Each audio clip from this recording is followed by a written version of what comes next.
Eu quero ler dois textos da Bíblia para nossa meditação. Convido a você a se colocar em pé, na presença de Deus. E nós vamos ler dois versículos, aliás, dois textos. O primeiro texto está na carta de Paulo aos Coríntios, capítulo 11. Hoje é a ceia do Senhor. Seja bem-vindo à ceia do Senhor.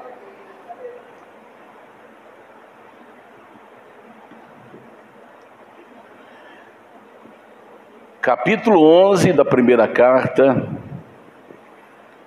de Paulo aos Coríntios, capítulo 11, versículo 23.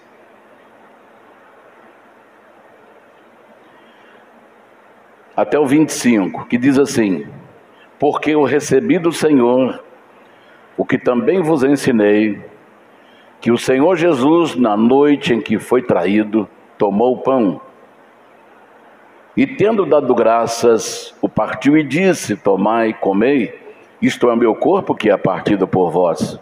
Fazei isto em memória de mim. Semelhantemente, também depois de cear, tomou o cálice, dizendo: este cálice é o novo testamento do meu sangue. Fazei isto todas as vezes que beberdes em memória de mim.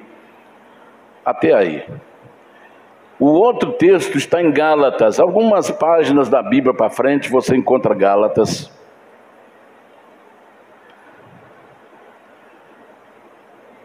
Gálatas capítulo 1, versículo 8, que está escrito assim, Gálatas 1:8. Mas ainda que nós mesmos ou um anjo do céu vos anuncie outro evangelho, além do que vos já tenho anunciado, seja anátema. Essa palavra anátema quer dizer maldito, né? Muito bem. Feche os seus olhos, por gentileza, faça a sua oração, peça ao Senhor: Senhor, fale comigo nesta manhã, fale ao meu coração, me traga, Senhor, edificação, me fortaleça. Faça o seu pedido agora, faça a sua oração. Glória a Deus, toda honra, toda glória ao Senhor Jesus, nosso Deus e nosso Pai. Te agradecemos, ó Deus, pela oportunidade de poder estarmos aqui nesta manhã na Tua casa, nesta manhã dominical. Eu te peço, meu Deus, que o Senhor estenda as Tuas mãos sobre nós e venha falar aos nossos corações através da Tua palavra. Senhor, venha abrir as comportas dos céus e derramar bênçãos sem medidas sobre o Teu povo, sobre a Tua igreja. Prepare o nosso coração, as nossas mentes, prepare as nossas vidas para participarmos desta ceia do Senhor, e que sejamos fortalecidos e edificados pelo poder da Tua palavra, que o poder do Espírito Santo possa trabalhar em nosso coração, em nossas vidas, e nos abençoar grandemente. Senhor, levanta os abatidos, Senhor, cure aquele que entrou aqui enfermo. Senhor, traga solução para o problema que esse homem, que esta mulher está enfrentando na sua vida. Uma adversidade difícil, mas Tu és Deus para dar solução, porque o Senhor nos ama e nos abençoa. A Tua palavra diz: lançando sobre Ele toda a vossa ansiedade, porque Ele tem cuidado de vós. Senhor, abençoe aqueles que vão estar nos assistindo pelas redes sociais, que a Tua graça, que a Tua bênção venha sobre todos nós, em nome do Senhor Jesus, te pedimos hoje e para sempre, amém e amém. Graças a Deus, podemos assentar.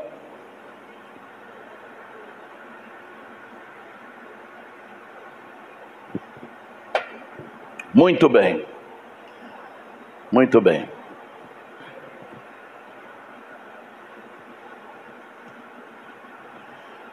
O assunto que eu quero abordar hoje é a ceia do Senhor e o Evangelho. Esse é o assunto que eu gostaria que você, ao sair daqui, porque é muito importante aquilo que Deus quer falar para nós ficar gravado em nossas vidas. O que o pastor falou lá hoje? Ele falou sobre a ceia do Senhor e o Evangelho. Porque às vezes você vai em determinado lugar e você não sai. Fala, o que alguém falou lá na igreja? Você sabe que eu não sei, falaram tanta coisa que eu não sei o que falaram. Então, o assunto é a ceia do Senhor e o Evangelho. Hoje, nos tempos que nós estamos vivendo, a maioria das pregações, elas deixam de fora Jesus e o Evangelho. Elas deixam de fora Jesus e o Evangelho. Então, qual é hoje, na maioria, não estou dizendo no 100%, mas uma grande maioria das pregações estão tornando as pessoas dependentes das lideranças. As pregações de hoje, grave bem isso, elas estão deixando os cristãos dependentes das lideranças. Por quê? Porque a maioria das pregações são de autoajuda.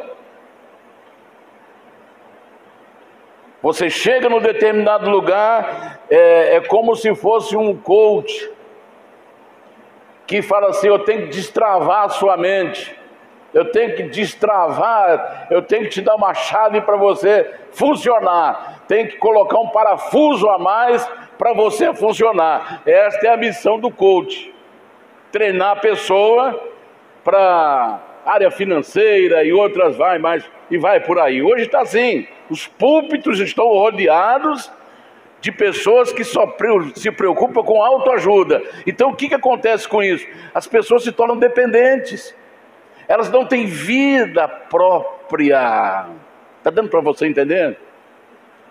Aí ela vira massa de manobra, porque tudo que você vai fazer, eu tenho que ir lá naquele líder para poder ele me dar direção.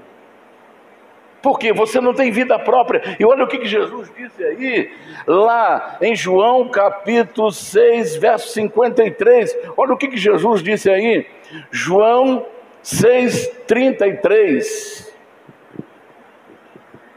Porque o pão de Deus é aquele que desce do céu e dá vida ao mundo. João 6, 5:3. Desculpe, 5:3. Desculpe.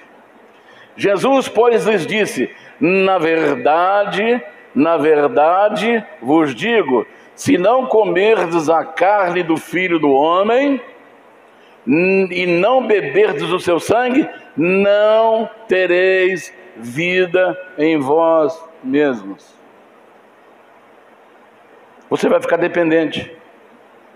Tudo que você precisar, você vai ter que correr naquele líder. Aí você é manipulado. Você será manipulado para você não conhecer o caminho. E a palavra de Deus, ela mostra para nós, a palavra de Deus fala para nós, que o povo de Deus está sendo destruído por falta de conhecimento. É por isso que a liderança não quer ensinar para você. Porque se você conhecer, você nunca vai ficar pedindo para A, B ou C que você nem conhece pôr a mão na sua cabeça. Porque às vezes você vai lá, qualquer pessoa que você vê que veste uma roupa ou põe um talite sobre o pescoço, sobre o ombro, aquele ali é espiritual, vou pedir para ele fazer uma oração para mim. Então ele vai e a pessoa chega e pede para a pessoa colocar a mão na sua cabeça. Você nem conhece a pessoa, você não sabe se ele é macumbeiro, se ele é feiticeiro.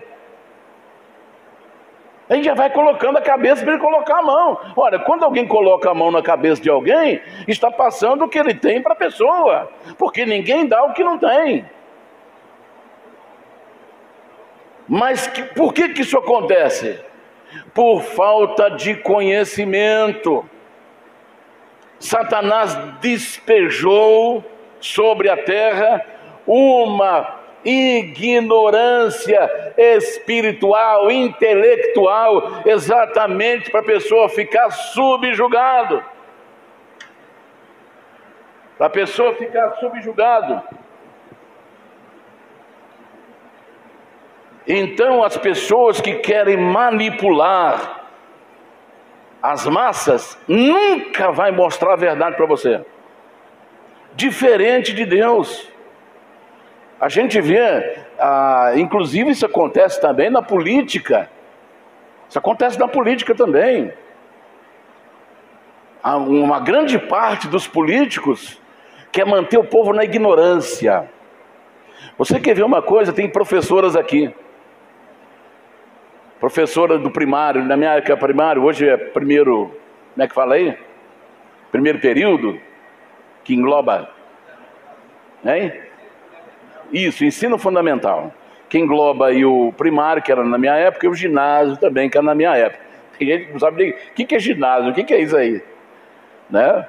Mas na minha época, quem tem minha idade é quase 70 anos aí, ou acima de 50, 60, sabe o que eu estou falando.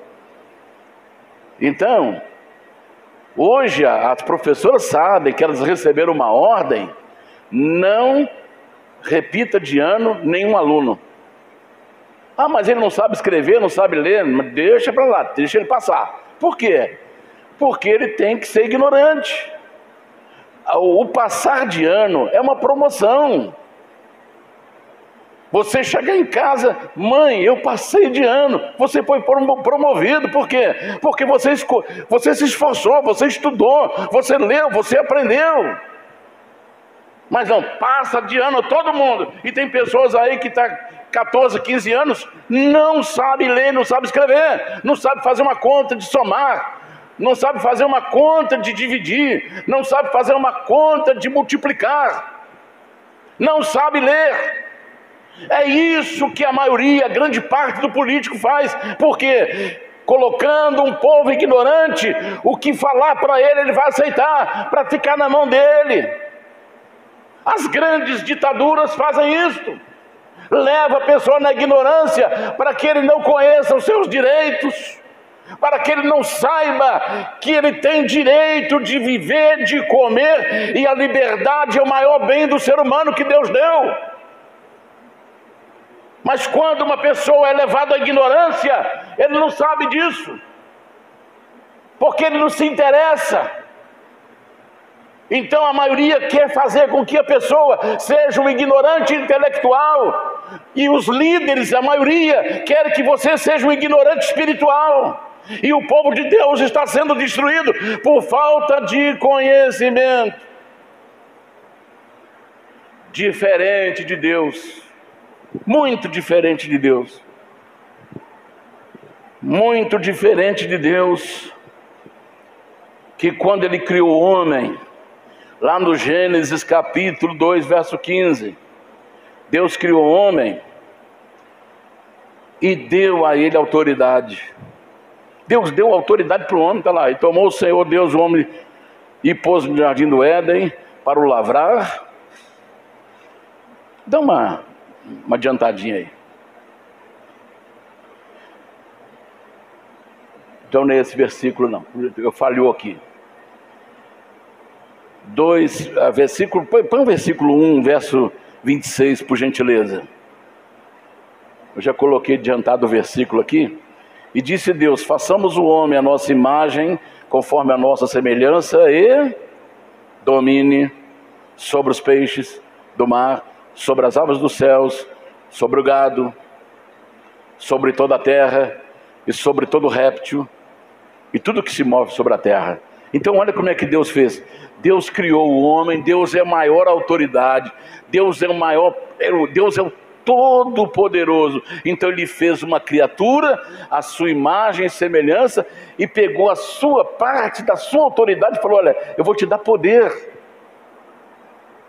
Deus não escondeu, falou: não, eu não vou dar poder não, senão daqui a pouco ele está disputando comigo. Não, Deus não precisa disto. Quem faz isto é o ser humano que quer esconder o que você precisa saber, precisa conhecer. Fala: eu te dou autoridade sobre tudo. E além disso, Deus deu autoridade sobre ele, para ele, lá no jardim. Agora é o versículo que eu queria, por gentileza. Gênesis 2,15.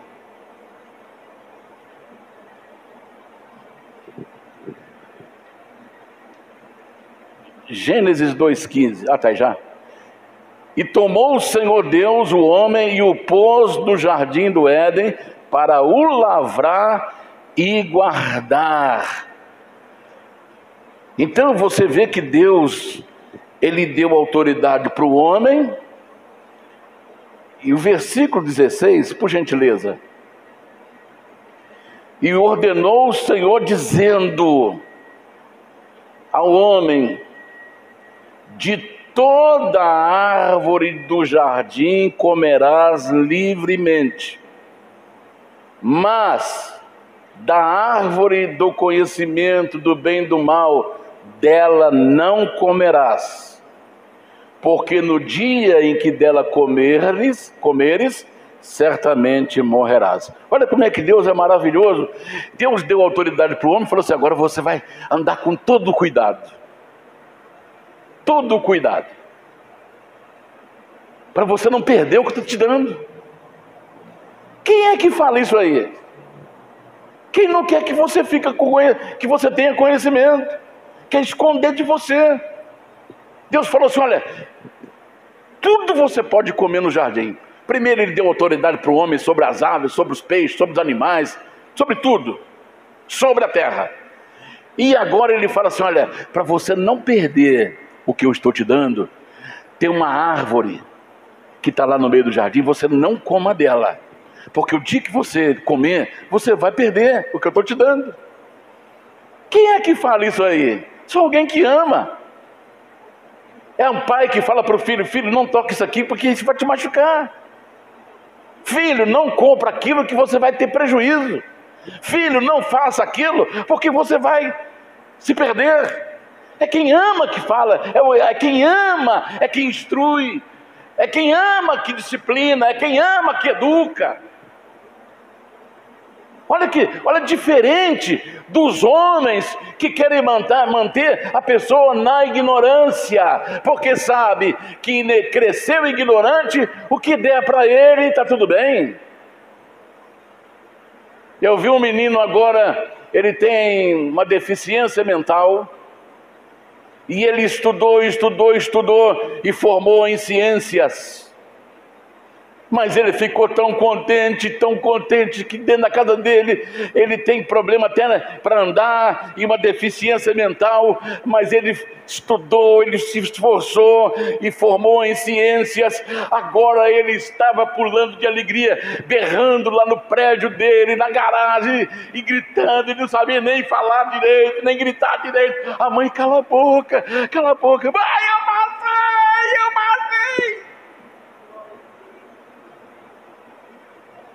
Porque se depender de certas autoridades, ele nunca teria a chance de cursar uma faculdade. Está dando para você entender? Então existe na terra um ser chamado diabo, que desceu furioso, e tem pouco tempo lhe resta. Então a única maneira de destruir o povo de Deus é deixá-lo na ignorância intelectual e na ignorância espiritual. Guarde bem isto. Quando você deixa de aprender, alguém vai te manipular. Quando você deixa de conhecer, alguém vai manipular você. Isso intelectualmente e espiritualmente. Mas Deus é diferente. Ele dá autoridade e ensina para a pessoa não perder. E aí, no versículo 22 e 23 do capítulo 3 de Gênesis, o homem desobedeceu. Agora, tem uma árvore também no jardim. Vamos lá, vamos ver aqui o texto.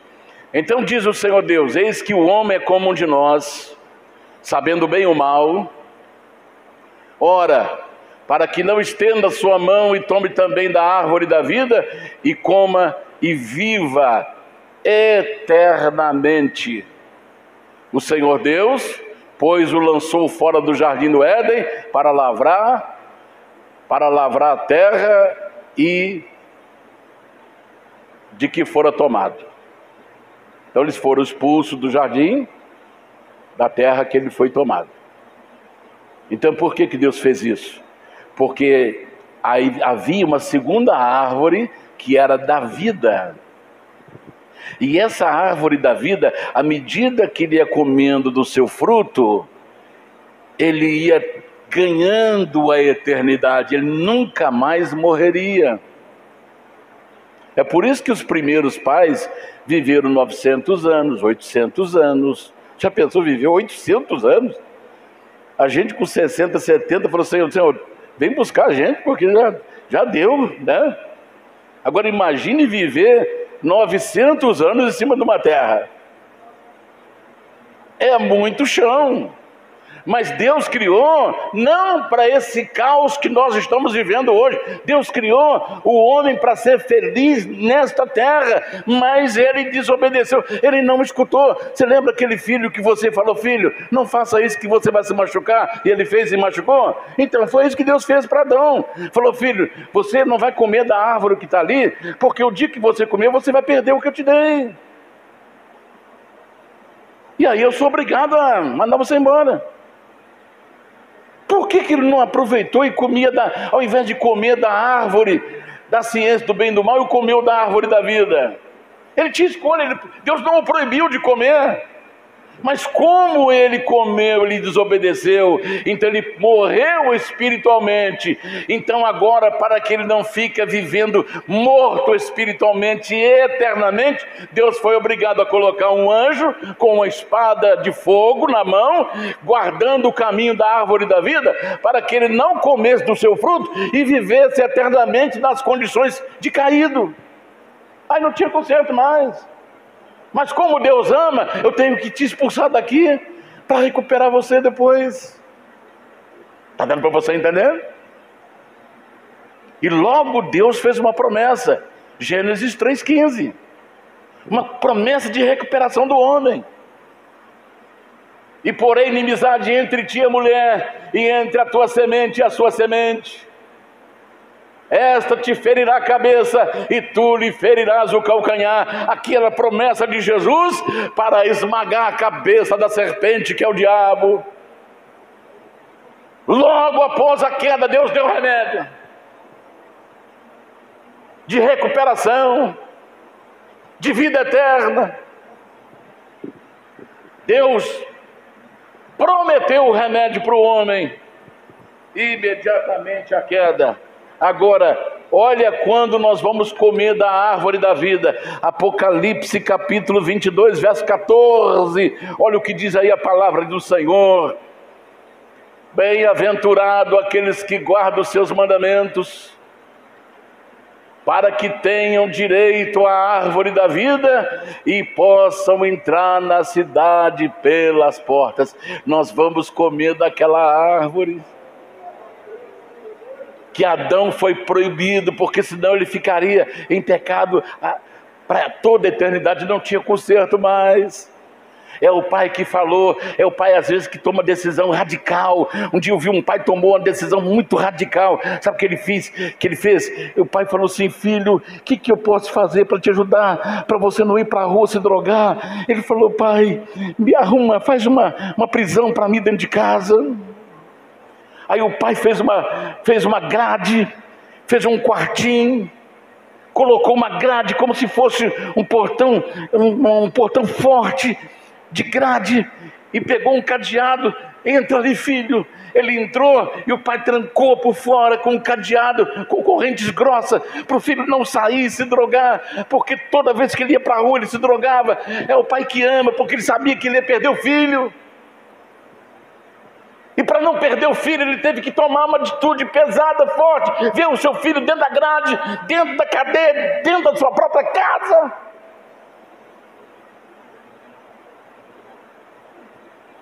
Às vezes é duro para um pai, como é duro para Deus.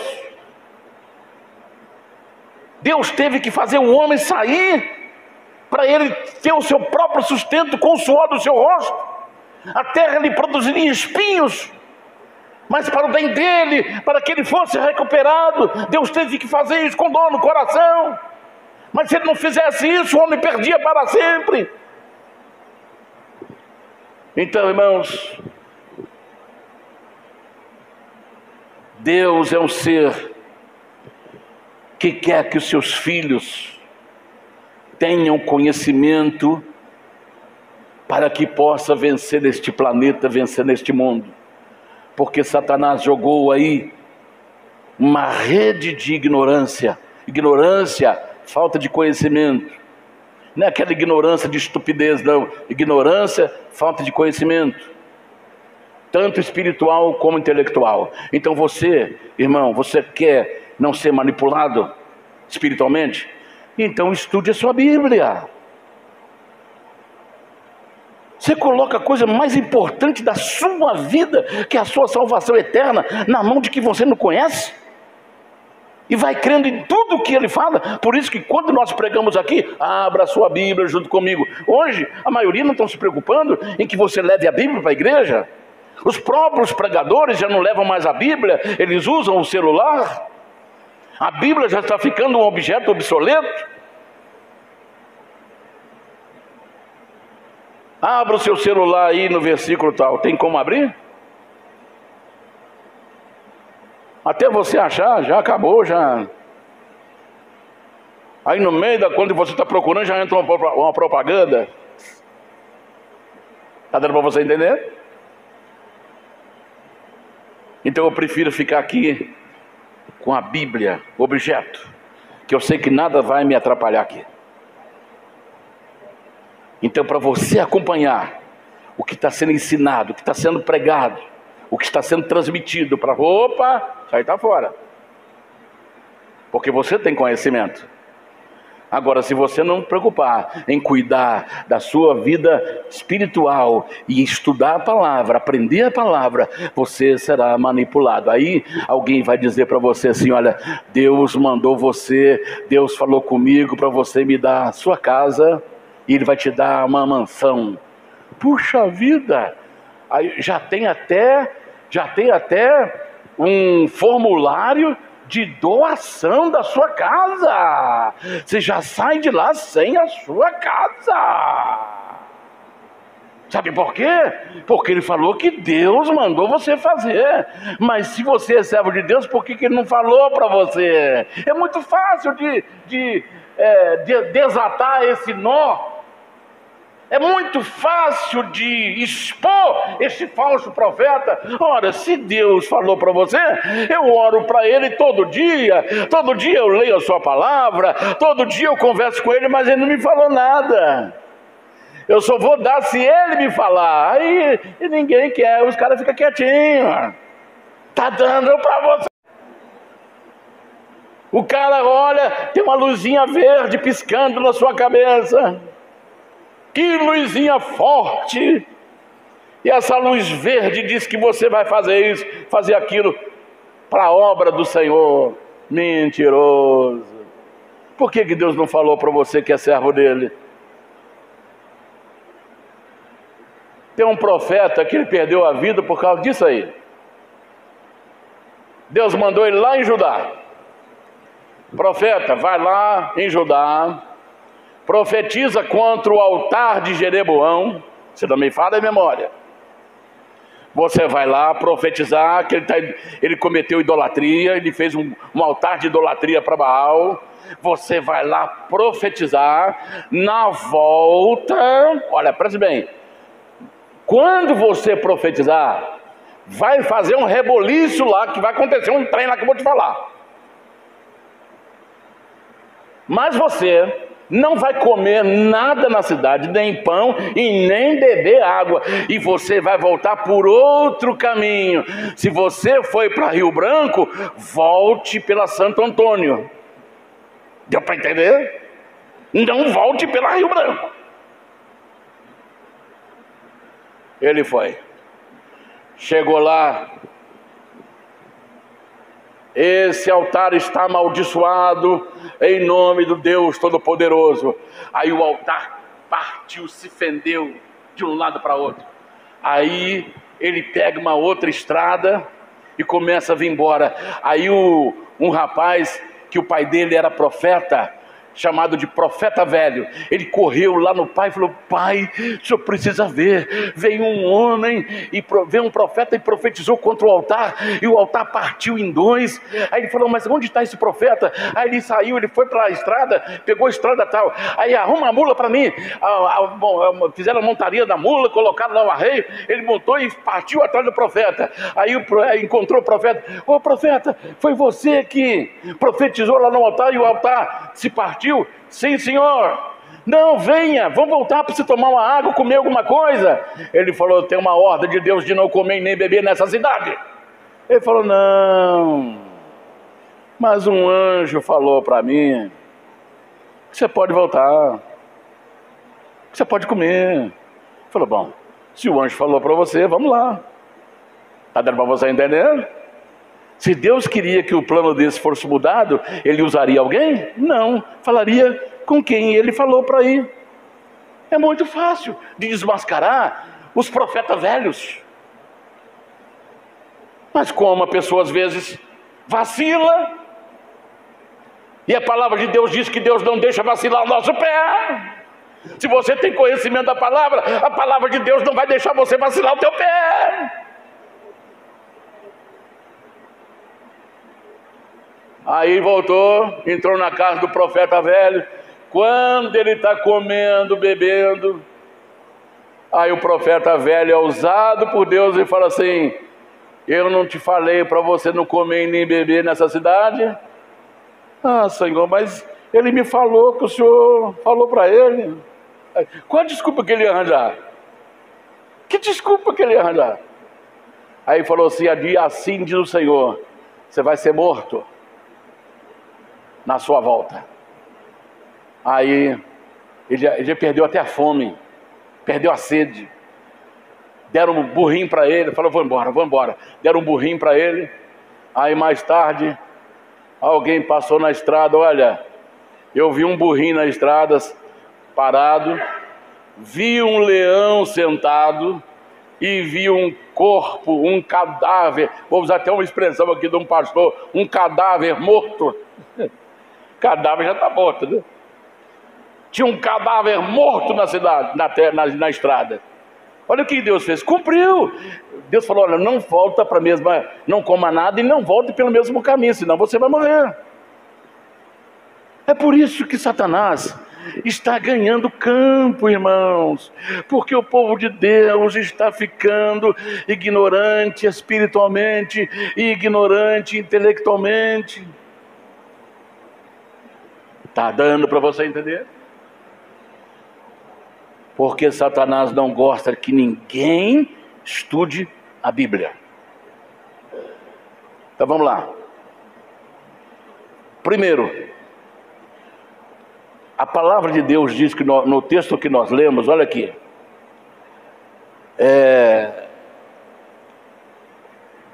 em João 3,16, a palavra de Deus, o Evangelho diz: Jesus veio.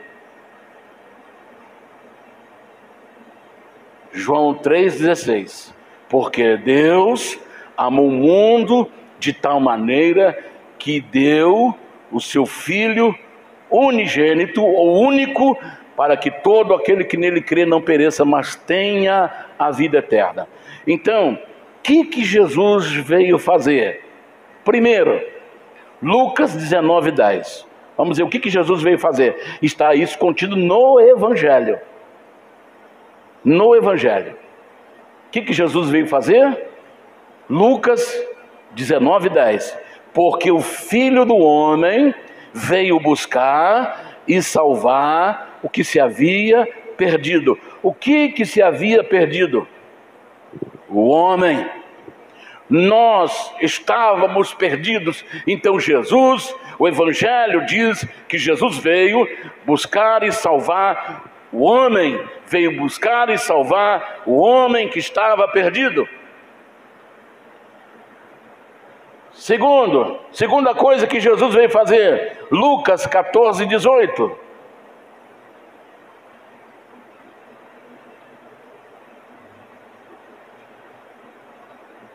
Lucas 14:18. Deixa eu ver se eu confirmar aqui. 14, não. Eita, rapaz. 4:18. Desculpe mais uma vez. 4:18.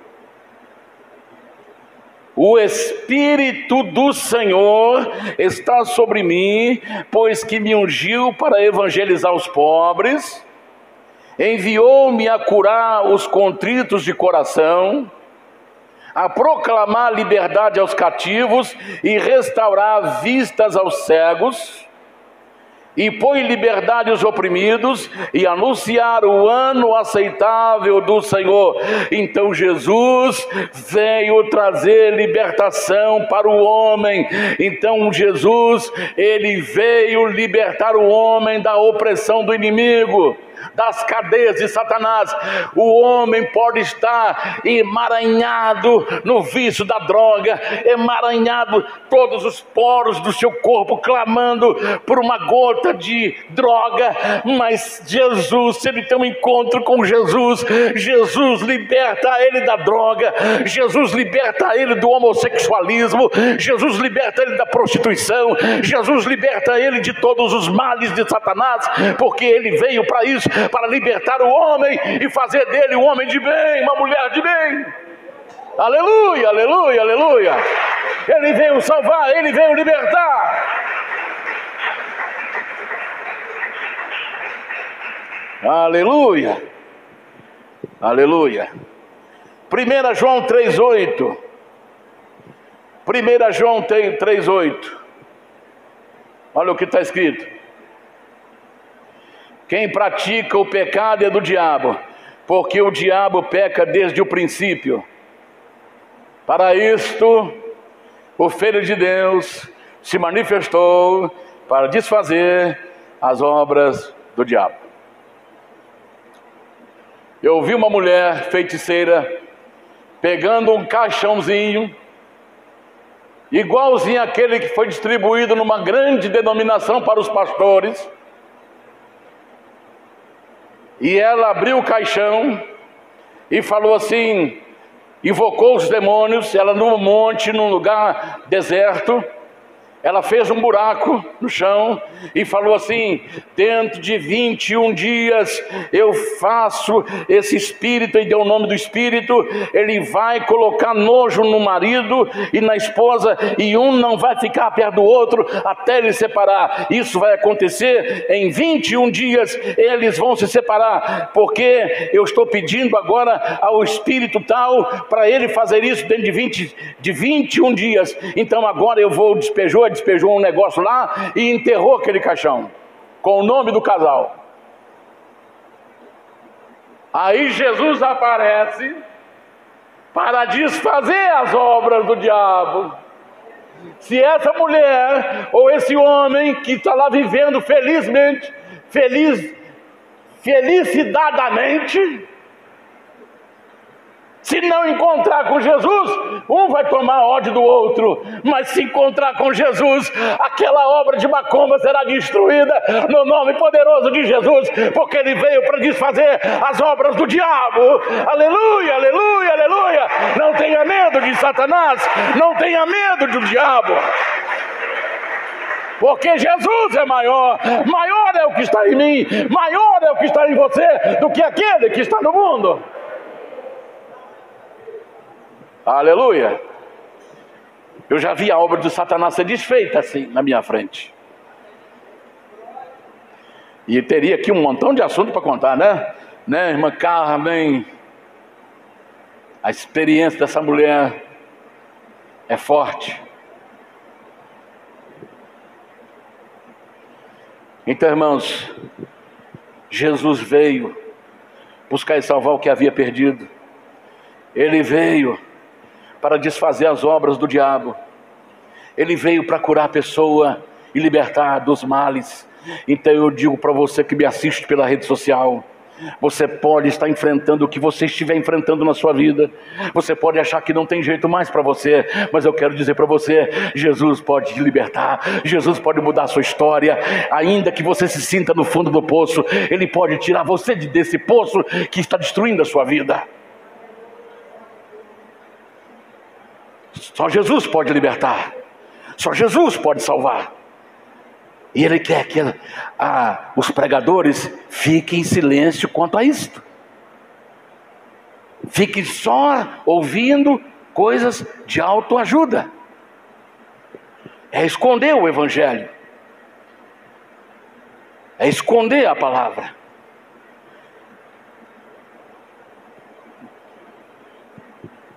Aí você pergunta assim, a palavra de Deus está escrito, Apocalipse capítulo 22, verso 13. Olha o que diz a palavra do Senhor. Eu sou o Alfa e o Ômega.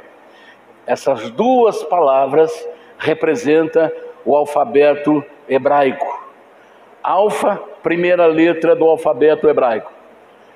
Ômega, última letra do alfabeto hebraico. Então Jesus é o primeiro e o último. Ele é o princípio e o fim. E Ele é o primeiro e o último. Então isso quer dizer o quê? Que o universo começou por causa dele. O universo vai acabar por causa dele. A Bíblia começou por causa dele e a Bíblia vai encerrar por causa dele, porque ele é o primeiro da Bíblia e ele é o último da Bíblia. Ele é o Gênesis e ele é a Revelação. Ele é o Gênesis do começo e o Apocalipse do fim. Então é Jesus. Aleluia, é Jesus. Quem é Jesus? Quem é Jesus?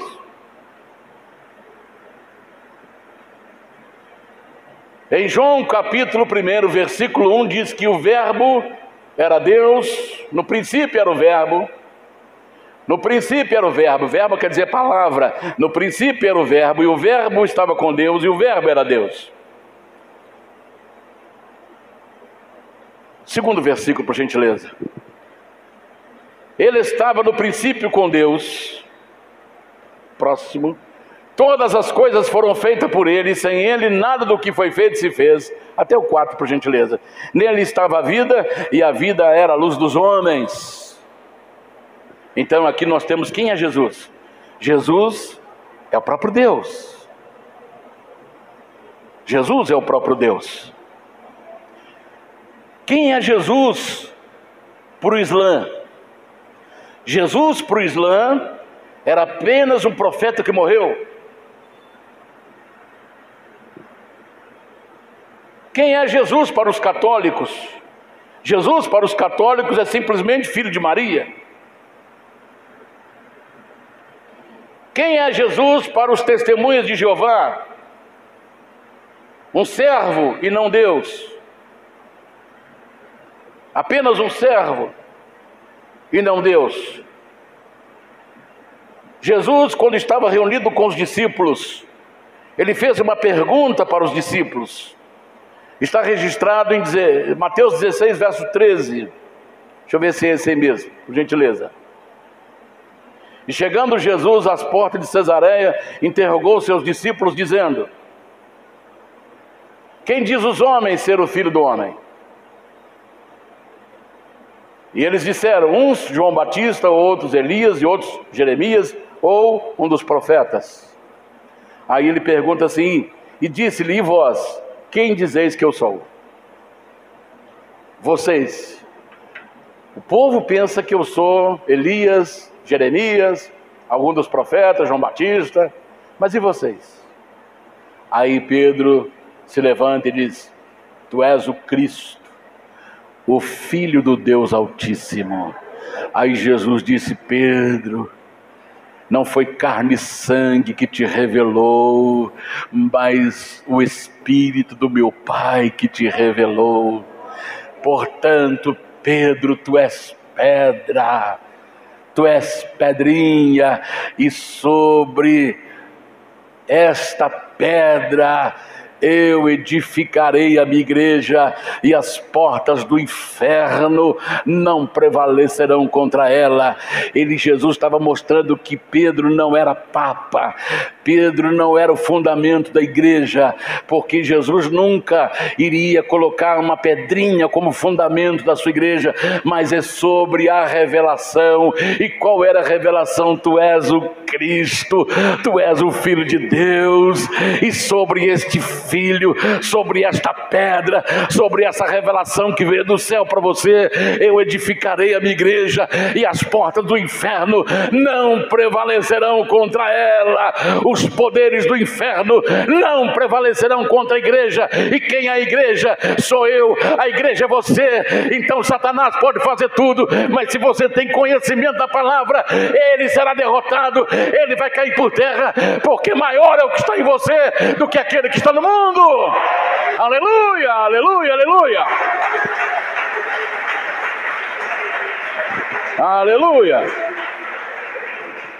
Aleluia. E a Bíblia diz lá em Filipenses capítulo 2, verso 6, ele se fez homem. Deus transformou-se em homem. Deus se fez homem. Por que ele se fez homem? Porque ele tinha que descer nessa terra. Ele tinha que entrar nesse mundo para exercer autoridade. Agora, por que ele teve que se fazer homem? Porque no primeiro homem que ele criou, Adão e Eva, ele deu autoridade a esse homem sobre a terra. Então quem tem autoridade na terra é o homem. Então Jesus não podia entrar aqui como Deus, ele tinha que vir como homem para ter autoridade sobre a terra. Porque Deus deu. Quando você dá o presente para alguém, ele vai fazer o que ele quiser com o presente, porque é dele.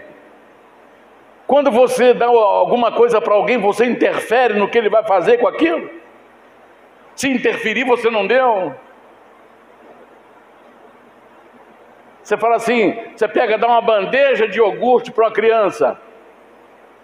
Aí na sua mentalidade, fala, olha, vai beber um de cada vez, um daqui 1 hora, 2, o segundo daqui 3 horas, o terceiro vai deixar para amanhã, aquela bandeja de 6. Mas ele resolve beber tudo de uma vez. Você vai tomar da mão dele? Nem que ele dê uma dor de barriga nele, mas ele vai tomar porque você deu para ele. É dele. Você deu e não orientou, ó, beba esse aqui primeiro a tantas horas, beba esse segundo, beba esse terceiro. Não, você deu. Então Deus deu autoridade para o homem sobre a terra, e alguém teria poder sobre a terra só se ele fosse homem. Então Jesus entrou nessa terra como homem para exercer autoridade sobre ela. Aí lá no capítulo 28 de Mateus, versículo 18, olha o que Jesus disse aí. Olha o que ele disse. Mateus 28, 18, e chegando-se, isso depois da ressurreição, e chegando-se aos seus discípulos, falou-lhes, dizendo, é-me dado todo o poder no céu e na terra. Jesus, ele conquistou o poder no céu e na terra, porque ele foi obediente até a morte, e morte de cruz. Aquilo que Adão não conseguiu fazer, Jesus fez por nós. Ele foi obediente até a morte e morte de cruz. Por isso agora ele tem autoridade tanto no céu como na terra. Aleluia, aleluia. Aleluia. Em João 10:30 está escrito, é um versículo pequenino: eu e o Pai somos um. Então Jesus é o quê? Jesus é Deus. Diferente do Islã, que diz que era um profeta que morreu, mas ele não fala que Jesus ressuscitou. Diferente dos testemunhos de Jeová, que Jesus era um servo de Deus e não Deus. Diferente do catolicismo romano, que diz que Jesus é um filho de Maria. Mas para nós, ele é o alfa e o ômega. Ele é o princípio e o fim. Ele é o primeiro e o último. Aleluia, aleluia, aleluia. Ele é o Deus Todo-Poderoso. Aleluia, aleluia, aleluia, aleluia. Glória a Deus. O Evangelho diz que Jesus morreu. Romanos 5, verso 8. Deus provou o seu amor por nós, que Jesus morreu por nós, sendo nós ainda pecadores. Jesus morreu por nós. Em João capítulo 1, versículo 2, mas a todos quanto receberam, Deus deu-lhes o poder de serem feitos filhos de Deus, a saber, os que creem no seu nome. Ele morreu para que nós crêssemos nele e nos tornássemos filhos de Deus. E como filho de Deus, somos herdeiros de Deus e co-herdeiro com Jesus Cristo.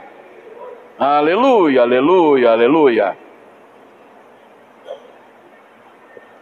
A morte de Jesus deu-nos o direito de comermos da árvore da vida e entrar na cidade santa pelas portas.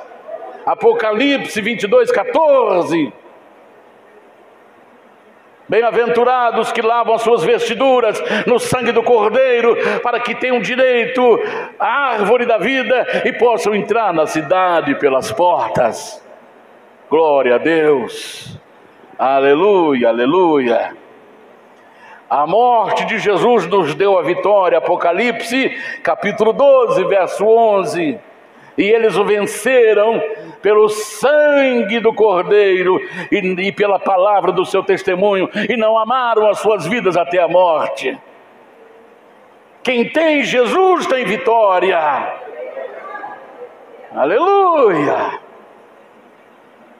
Aleluia.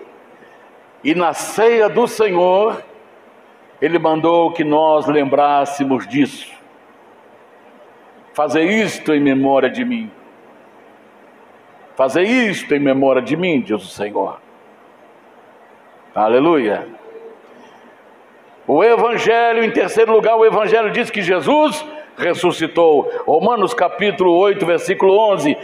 O mesmo Espírito que ressuscitou Jesus Cristo dentre os mortos, também vivificará o vosso corpo mortal. Assim como Jesus ressuscitou pelo poder do Espírito Santo, assim também a morte não nos segurará na sepultura, porque o mesmo Espírito que levantou Jesus vai nos levantar também. Aleluia!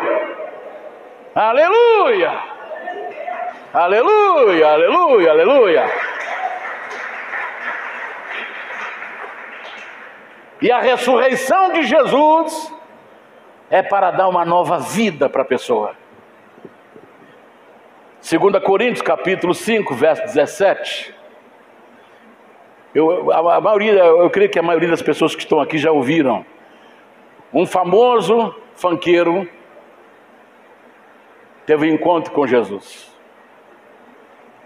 Ele já tinha contrato, que a quebra de contrato valia de um contrato só. A quebra de um contrato só é 3 milhões. Ele teve um encontro com Jesus. Sabe o que ele falou? Ao lado da esposa dele e do filhinho dele: eu encerro a minha carreira hoje. E a partir de hoje, eu só vou falar de Jesus. E os contratos? Um contrato só, 3 milhões. Ele falou: eu vou assumir a multa, porque Jesus é a melhor coisa que aconteceu na minha vida. Jesus ressuscitou para sermos um novo homem. Jesus ressuscitou para você ser uma nova mulher. Jesus ressuscitou para você ser um novo jovem. Jesus ressuscitou para você ser uma nova moça, um novo rapaz, para que você seja uma nova criança. Jesus ressuscitou para que nós fôssemos um novo marido, uma nova esposa, um novo filho, um novo pai. É a ressurreição de Jesus trouxe essa nova vida, porque aqueles que estão em Cristo, nova criatura é. As coisas velhas já passaram, eis que tudo se fez novo. Aleluia, aleluia, aleluia.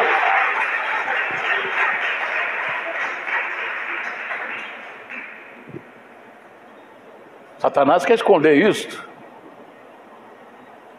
Por isso que ele está mantendo a pessoa na ignorância espiritual. E por último, o Evangelho diz que Jesus vai voltar. O Evangelho diz que Jesus vai voltar. Em 1 Tessalonicenses capítulo 5, versículo 23, está escrito que a noiva está sendo preparada para a volta de Jesus. O mesmo Espírito está dizendo lá: o mesmo Deus de paz vos santifica em tudo, e todo o vosso espírito, alma e corpo sejam plenamente conservados e irrepreensíveis para a vinda de nosso Senhor Jesus Cristo. E como isso acontece? Está lá registrado em Efésios capítulo 5, verso 25 a 27. Vamos ver o que está aí, já estou encerrando. Efésios capítulo 5, 25 a 27. Vós maridos, cadê os maridos aí? Eita, rapaz, tem. Cadê os maridos? Isso é para nós aí, viu? Para você. Vós maridos, amai vossas mulheres. Como? Como também o Senhor Cristo amou a igreja. O que ele fez pela igreja? A si mesmo se entregou por ela, para a santificar, purificando-a com a lavagem da água pela palavra. Então, olha, é isso aqui que torna a igreja irrepreensível. Onde não tiver isso aqui, a palavra não vá. Para apresentar a si mesma igreja gloriosa, sem mácula, nem ruga, nem coisa semelhante, mas santa e irrepreensível. Aí o texto continua lá falando do marido. Então a noiva de Cristo está sendo preparada pelo próprio Cristo, para que ela seja apresentada sem mancha, sem ruga, nem coisa semelhante, mas santa e irrepreensível. Então Jesus vai voltar, mas Ele está preparando a sua noiva. Está dando para você entender a responsabilidade de quem anuncia o Evangelho?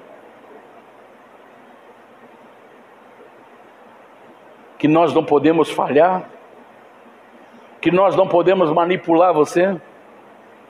Primeiro, que a igreja que somos nós não pertence a igreja nenhuma, a rótulo nenhum. A igreja pertence ao Senhor. Quando fala igreja, não é prédio, não. São pessoas. Nós somos o corpo de Cristo. Então ninguém pode manipular este corpo de Cristo como seu.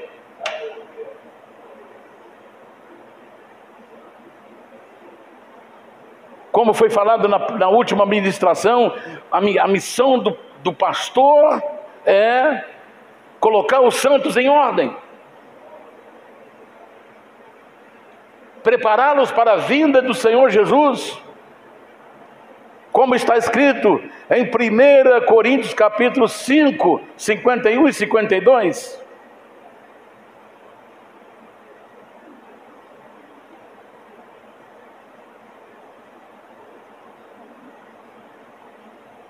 Primeira Coríntios 15, 51 e 52.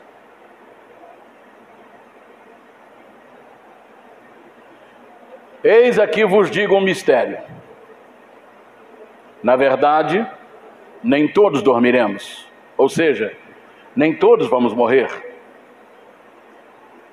Mas todos seremos transformados. Num momento, num abrir e fechar de olhos, ante a última trombeta. Porque a trombeta soará e os mortos ressuscitarão incorruptíveis e nós seremos transformados. Aí nós vamos ao encontro do Senhor nos ares. E aí estaremos para sempre com o Senhor. Então onde fala isso? No Evangelho. É a ceia do Senhor e o Evangelho.